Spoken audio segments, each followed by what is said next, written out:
Here in the book of John 14, verse 8, Philip said unto him, Lord, show us the Father, and it suffices us.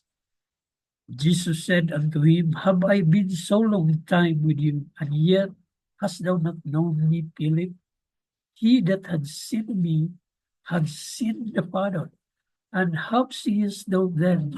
Show us the Father.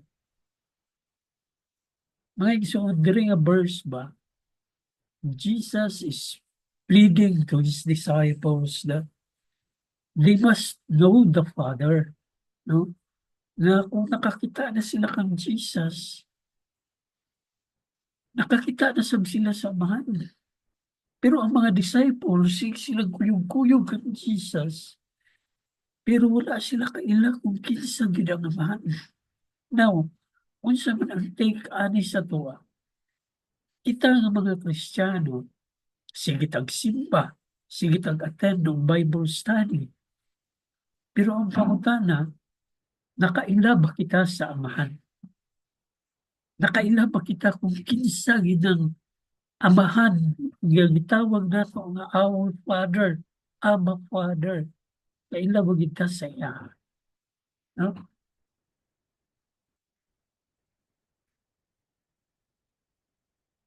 Ang attributes of God, mao kini. He is an omnipotent God, meaning all-powerful God. Nagtuo ba kita ng atong Amahan is an all-powerful God na makahimo siya sa tanang mga buta. No? Makahimo siya pag-abri sa mata sa usa ka buta, makahimo siya sa pag-ayo sa usa ka bakul, makahimo siya pag-turn water into wine, turn stone to bread. Nagtuo ba kita niya na? Ikaduha, God is an omniscient God, meaning He is an all-knowing God. Kung mag-ampo kita, wala pa gani nato masulti ang ato ang mga prayer items na sayod ng daan ng Ginoo. Kabalo ang Ginoo, He is an all-knowing God.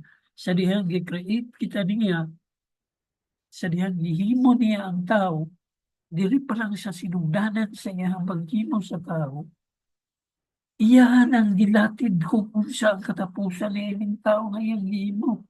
Iyan ang gilatid kung pila ka adlaw, pila ka tuig magpuyo kining tawanan diri sa kalibutan. He is an all-knowing God. Number 3, He is an omnipotent God, meaning all-loving God, supreme loving God, that He is a God who loves us very much. Yeah, or He is an omnipresence God, meaning God is everywhere at all times. Na kung mag-pray kita, dili na ta mangitag altar. Kung dili, kung asa ka, kung hindi ka mag-ampo, meaning ato ang Ginoo nga gialagaran, kay He is everywhere. Number 5, God is immutable. God does not change and is unchanging. No? Dili yun mausab ang Ginoo nga panaglitan ang Ginoo sa una na suko sa sala. Biya karon mayon ta nga dili na siya suko sa sala. Baka kana kay ang attribute sa Ginoo mao ang iyang immutability. He cannot change. He has no fellowship with sin. Kung hatod karon suko niya siya sa sin.